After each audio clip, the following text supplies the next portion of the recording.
Assalamualaikum warahmatullahi wabarakatuh. Perkenalkan, nama saya Muhammad Rafi Hafizi dengan nomor NPM 2400100. Saya di sini akan melakukan pemeriksaan hematologi dasar. Baik, pertama-tama siapkan alat tambahan. Yang pertama ada sphygmomanometer, kemudian ada stetoskop, kemudian pulpen marker, dan ada stopwatch. Bismillahirrahmanirrahim. Assalamualaikum warahmatullahi wabarakatuh, Pak. Waalaikumsalam, Dok. Perkenalkan, nama saya Dr. Muhammad Rafi Hafizi yang sedang jaga di klinik Pasundan kali ini, ya, Pak. Ya, Dok. Saya di sini izin untuk menyamakan identitas Bapak, ya, Pak, dengan Bapak J. Iya, betul, Dok. Untuk tanggal lahir berapa, Pak?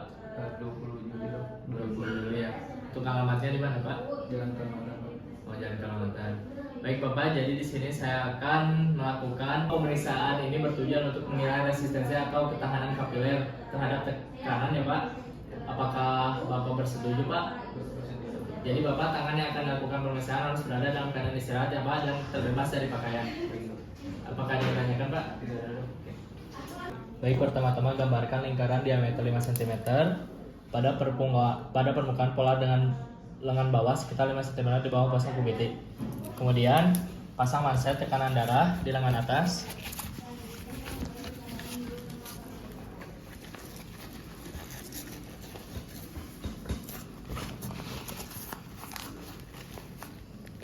Kemudian setelah itu tentukan tekanan sistolik dan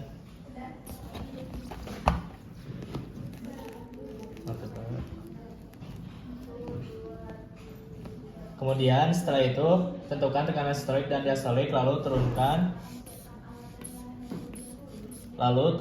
tekanan hingga mencapai tekanan rata dari sistolik dan diastolik.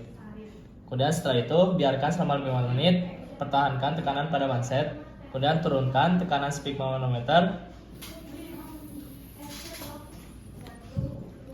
dan buka manset, tunggu hingga 5 menit.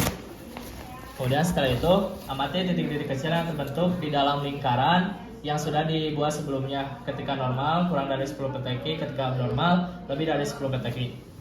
Baik, jadi selanjutnya saya akan melakukan waktu perdarahan atau metode DUK. Persiapannya yaitu siapkan alat dan bahan seperti handscoon, kemudian swab alkohol, lancet, stopwatch, dan kertas sharing. Baik, sebelum melakukan prosedur, alangkah baiknya kita mencuci tangan menggunakan nama KWO. Setelah itu menggunakan handscoon.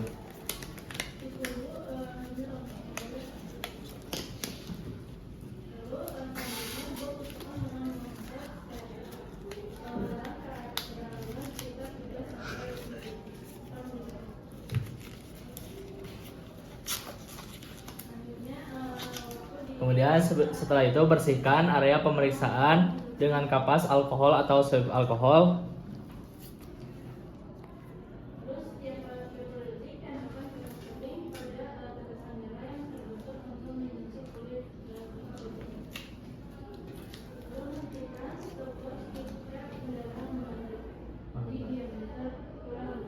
Kemudian tunggu hingga alkohol kering.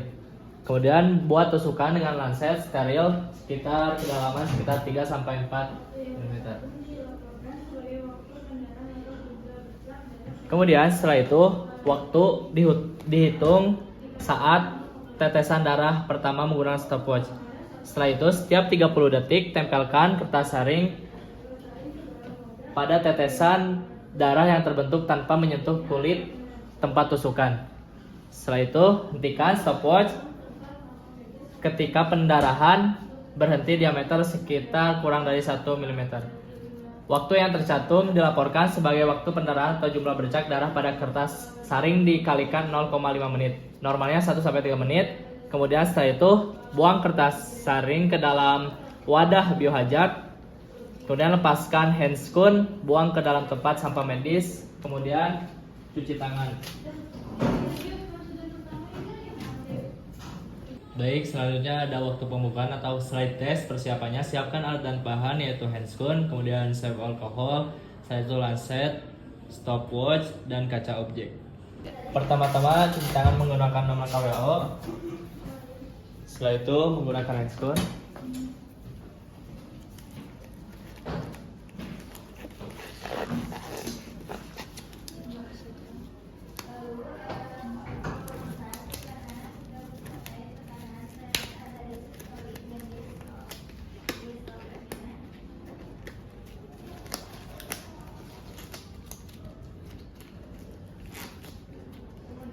Kemudian setelah memakai handscoon, bersihkan ujung jari dengan kapas alkohol atau swab alkohol. Setelah itu tunggu hingga alkoholnya kering.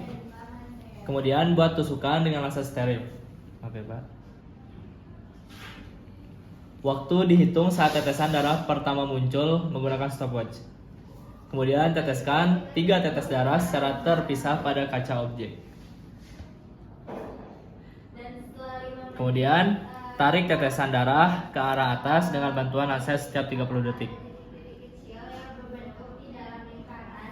Setelah benang seperti fibrin terlihat, lanjutkan pada tetesan darah kedua dan ketiga.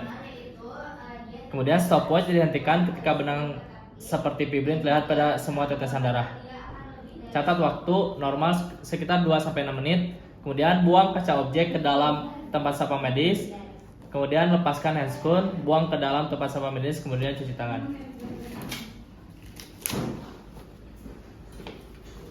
Baik, alhamdulillah saya sudah melaksanakan pemeriksaan hematologi dasar. Wassalamualaikum warahmatullahi wabarakatuh.